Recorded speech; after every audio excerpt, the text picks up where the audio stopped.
बार बार हमारे ऊपर जादू होता है, हम जादू को कैसे पलटा दें और हमारे ऊपर जो असरात हैं उसको हम कैसे ख़त्म कर लें।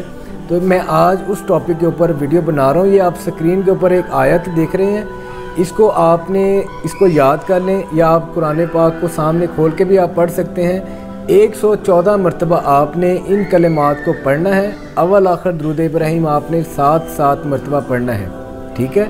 और पास आपने अपनी एक तेल की शीशी अपने पास रख लेनी है, जिसके ऊपर आपने दम कर दिया करना है।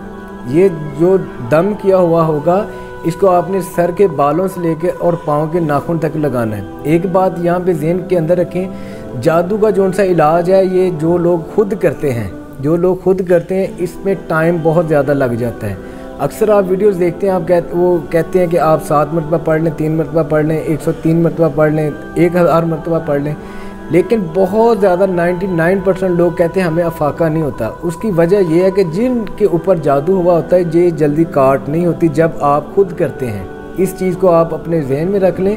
जब कोई भी शख्स खुद काट करेगा तो उसके ऊपर टाइम लगेगा। इसका जो चाहता है ना कि मैं अपने जादू का इलाज करूं, उसको चाहिए कि 5 वक्त की पहले नमाज कायम करे। आप देवबंदी हैं, वाबी हैं, सुन्नी हैं, अहले हदीस हैं, जो भी हैं, आप अपने मस्जिद में जाएं, अपने इमाम के पीछे खड़े होकर नमाज़ पढ़ें, हर टाइम वज़ू में रहा करें, और इशा की नमाज़ के बाद या फजर की नमाज़ के बाद या आप असर के टाइम, ये 3 टाइम मैंने आपको बताए हैं। इन 3 टाइमों में आप एक जगह पर बैठें, हल्की सी खुशबू लगा लें, अव्वल आखिर दुरूद इब्राहिम 7 मरतबा पढ़ लें।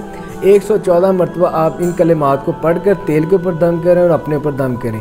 ये जो सा अमल है, अगर तो किसी के ऊपर थोड़े से असरात होंगे तब भी वो महीने 1.5 महीने बाद ख़त्म होंगे। अगर उसके ऊपर बहुत पुराने असरात हैं और बहुत ज़्यादा देर के हैं तो ये कम से कम वो 4-6 महीने इस अमल को करेगा, तब जाके उसको 100 में से कोई 60-70% उसको रिज़ल्ट मिलेगा। ये बहुत ज़्यादा लोगों का दिमाग लोगों ने ख़राब किया हुआ है कि आप ये पढ़ लें उसी टाइम जादू ख़त्म हो जाएगा, ये ऐसे हो जाएगा, वैसे हो जाएगा। ये सब लोग फ्रॉड करते हैं, झूठ बोलते हैं। ये हकीकत नहीं है। जो किसी के ऊपर हवाई चीज़ हो वो उसी टाइम निकल जाती है, अगर कोई निकालने वाला है उसी टाइम निकल जाती है। लेकिन जिनके ऊपर जादू के असरात होते हैं ये बहुत लंबा पीरियड है। हाँ, अगर अल्लाह ताला चाहे तो उसी टाइम निकाल दें, ना चाहने पे आए तो वो उसके अंदर कोई भी कुछ नहीं कह सकता। लेकिन यहाँ पे तो हम सब लोग कहते हैं ये गारंटी है, ऐसे हो जाएगा, वैसे हो जाएगा। तो ये चीज़ें ठीक नहीं होती। ये चंद मरीज़ होते हैं जिनके ऊपर एक आयत सूट कर जाती है, यानी कि वो जब वो कलेमात पढ़ता है उससे जादू हाजिर हो जाता है, उससे वो ख़त्म भी हो जाता है। लेकिन वही आयत वो दूसरा बंदा भी पढ़ता है, उसका जादू नहीं ख़त्म होता। क्यों नहीं ख़त्म होता? क्योंकि उस अजीमत से, उस कलेमात से वो जादू हाज़िर ही नहीं होता। जब हाज़िर नहीं होता तो वो उसका इलाज भी नहीं होता।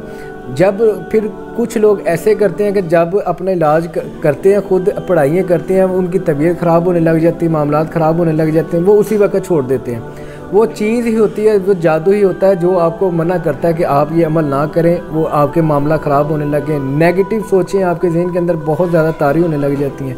जो लोग मुस्कुरा रहे हैं, अल्लाह ताला उन सबको लोगों को सलामत रखे, क़यामत रखे। मेरी दिल से दुआ है अल्लाह ताला आप सब लोगों के लिए आसानियाँ पैदा फरमाए। और ये जब भी आप कलिमात पढ़ें इसका हदिया हमारे अहलो याल को और हमें भी भेजा करें। इससे आपके अमल में और बरकत आएगी और ताज़गी आएगी और बहुत ज़्यादा इंशाअल्लाह ताला फ़ायदा होगा। इजाज़त के लिए अपने वीडियो को लाइक कर देना है। हम कमेंट बॉक्स में या अल्लाह या मोहम्मद लिख दें, और हो सके तो अपने दूसरे बहन भाइयों तक भी इस पैगाम को शेयर करें ताकि ज़्यादा से ज़्यादा लोगों का भला हो सके। जिन्होंने चैनल नहीं सब्सक्राइब किया, अगर चैनल को सब्सक्राइब कर लें ताकि आपको मज़ीद आने वाली वीडियो को आपका नोटिफिकेशन आपको मिलता रहे। दुआओं की दरख्वास्त है। अस्सलाम वालेकुम रहमतुल्लाहि व बरकातुहू।